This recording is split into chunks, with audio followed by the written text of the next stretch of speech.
a workplace shooting. He knew these people. These were his colleagues. Critical here, the general mentioned that this was a personal gun that he brought in. So this was not a military weapon that was used in this shooting. This was his own personal gun. They're investigating how he got that onto base. And Isabel, the general said that luckily all the soldiers that have been shot are expected to recover. How are they doing? What more do we know about their condition, if anything?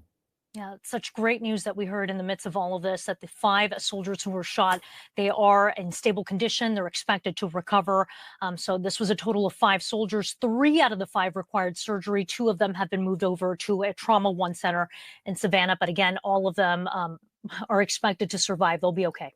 Isabel Rosales, thanks so much. Let's discuss this with CNN security correspondent Josh Campbell, as well as Jason Armstrong, the former police chief of Ferguson, Missouri. Josh, are there rules about what weapons you're allowed to bring with you on an Army base?